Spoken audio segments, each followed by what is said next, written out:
Joining the show now is former Governor Tommy Thompson. Thanks for coming on the show here.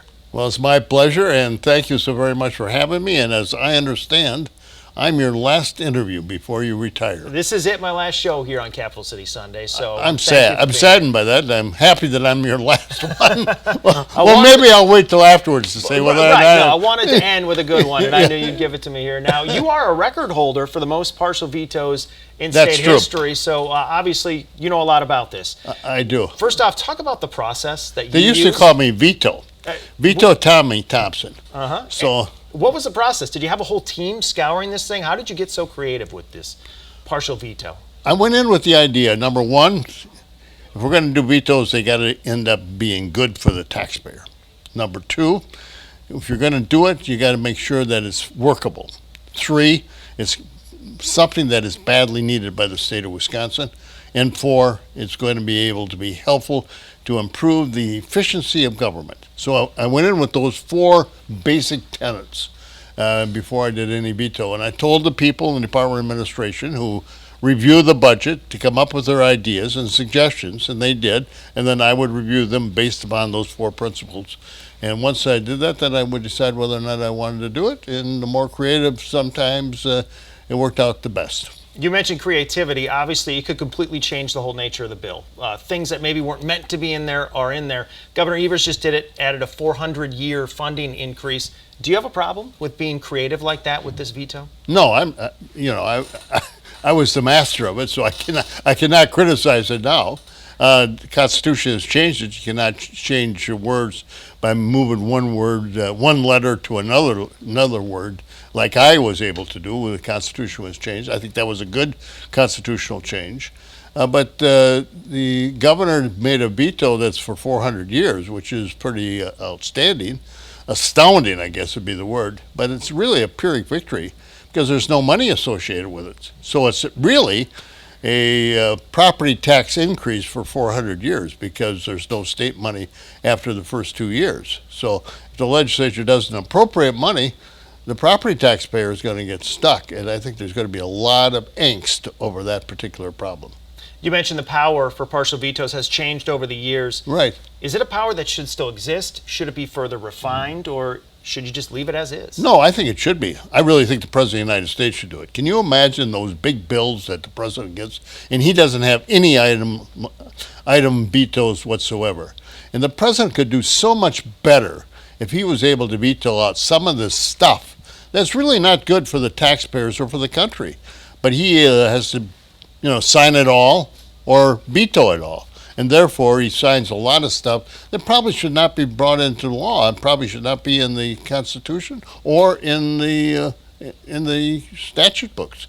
Whereas in Wisconsin, we can change that.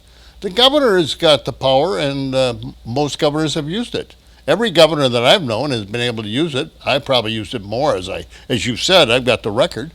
And I used it because the Democrats control both houses. I was the only Republican in power. So if I was going to have a Republican initiative, I needed the item veto in order to accomplish that. Yeah, UW system funding was obviously a big talking point here of this budget. You were UW system president very recently. I was. We were kind of painted two very different pictures. From UW system president Jay Rothman talked about they need hundreds of millions of dollars to balance these budgets. First off, did you see it that way as far as when you were looking at the books while you were there, that much money was needed in additional state funding? Well, there's no question that the University of Wisconsin needs more money. There's no question about it. But the truth of the matter is they have to work and cooperate with the people on the other end of State Street. They're the ones that are the appropriators. They're the ones that are going to tell you whether or not you're going to get the money.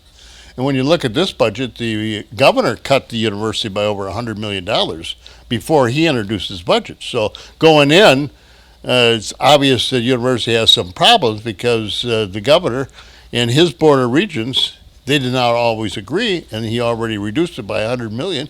And then the legislature took another cut, and then the governor vetoed out another $3 million. So the University of Wisconsin has got less money at the end of the budget than before. Now, that's a problem for the university. And the only way you're going to work your way out of that is by going down to the end of State Street and sitting down and cooperate and reach an agreement, start talking, instead of using the press as a way to introduce press releases criticizing the other people on the other end of State Street. That's the problem. They're going to have to come together and work things out. Why do Republicans seem to be at odds with UW system? Because they don't like the fact that they keep getting criticized and blamed for things, and they don't think the university is doing everything correctly. They got constituents. They have people that have elected them, and they think the University of Wisconsin has gone too far one way, and they need to bring them back to the middle. And the university's got to recognize that they're not the only ones that can make decisions, that the governor can make a decision and the legislature can make a decision.